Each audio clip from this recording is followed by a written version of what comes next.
ओम साई राम, जय साई राम।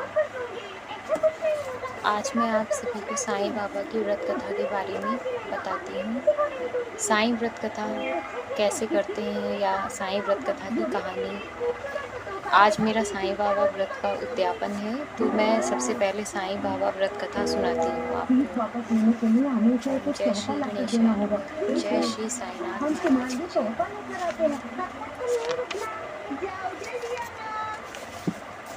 प्रमिला बहन और उनके पति सुरेश भाई अब शहर में रहते थे। दोनों को एक दूसरे के प्रति प्रेम भाव था, परंतु सुरेश भाई का स्वभाव झगड़ालू था, बोलने की तमीज ही न थी। अड़ोसी पड़ोसी उनके स्वभाव से परेशान थे, लेकिन प्रमिला बहन बहुत ही धार्मिक स्त्री थी, भगवान पर विश्वास रखती थीं एवं बिना कुछ कहे सब कुछ सह लेती थीं।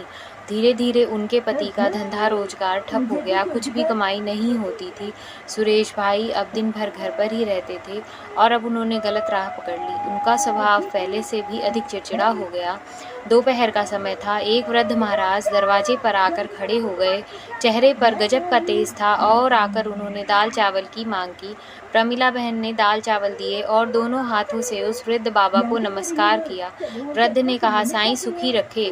प्रमिला बहन ने कहा, महाराज सुख किस्मत में ही नहीं है, और अपने दुखी जीवन का वर्णन किया।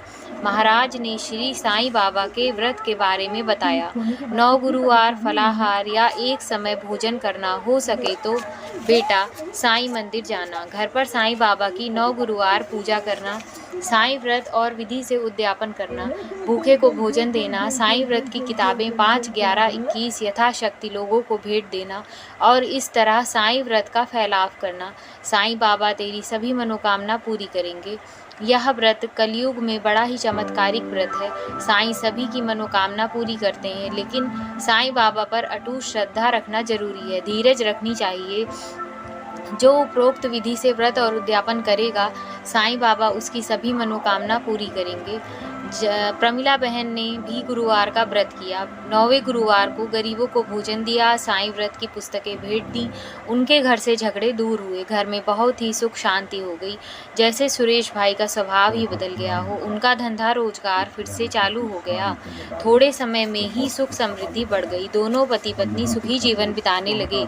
एक दिन प्रमिला बहन के जेठ जेठानी मुंबई से आए। बातों ही बातों में उन्होंने बताया कि उनके बच्चे पढ़ाई नहीं करते, परीक्षा में फेल हो गए हैं। प्रमिला बहन ने 9 गुरुवार की महिमा बताई। साईं बाबा की भक्ति से बच्चे अच्छी तरह अभ्यास कर पाएंगे, लेकिन इसके लिए साईं बाबा पर विश्वास रखना जरूरी है। साईं सबकी सहायता करते हैं। उनकी जेठानी ने व्रत की विधि बताने के लिए कहा। प्रमिला बहन ने कहा, 9 गुरुवार फलाहार करके अथवा एक समय भोजन करके ये व्रत किया जा सकता है, और 9 गुरुवार तक हो सके तो साईं मंदिर में दर्शन के लिए जाने को कहा, और ये कहा कि यह व्रत स्त्री पुरुष या बच्चे कोई भी कर सकते हैं। 9 गुरुवार साईं फोटो की पूजा करना, फूल चढ़ाना, दीपक अगरबत्ती आदि करना, प्रसाद चढ़ाना एवं साईं बाबा का स्मरण आदि विधि बताई। साईं व्रत कथा, साईं स्मरण, साईं चालीसा आदि का पाठ करना। 9वें गुरुवार गरीबों को भोजन देना। 9वें गुरुवार यह साईं व्रत की किताबें अपने सगे संबंधी अड़ोसी पड़ोसी को भेंट देना। मुंबई से उनकी जेठानी का थोड़े दिनों बाद पत्र आया कि उनके बच्चे साईं व्रत करने लगे हैं और बहुत मन लगा के पढ़ते हैं। उन्होंने भी व्रत किया और व्रत की किताबें अपने ऑफिस में दी थी। इस बारे में उन्होंने लिखा कि उनकी सहेली नीरा बहन की बेटी की शादी साईं व्रत करने से बहुत अच्छी जगह हो गई है। उनके पड़ोसी के गहनों का डब्बा गुम हो गया था।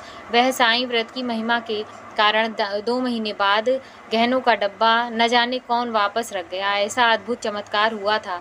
प्रमिला बहन ने साईं बाबा की महिमा महान है यह जान लिया था। हे साईं बाबा, जैसे आप लोगों पर प्रसन्न होते हैं वैसे ही हम पर होना। जय साईनाथ महाराज की जय हो। जय साईनाथ महाराज, जैसे आप सभी की मनोकामना पूरी करते हैं वैसे ही हमारी भी मनोकामना पूरी करें। जय साईनाथ महाराज की जय हो। जय हो। ओम श्री साईनाथ महाराज की जय।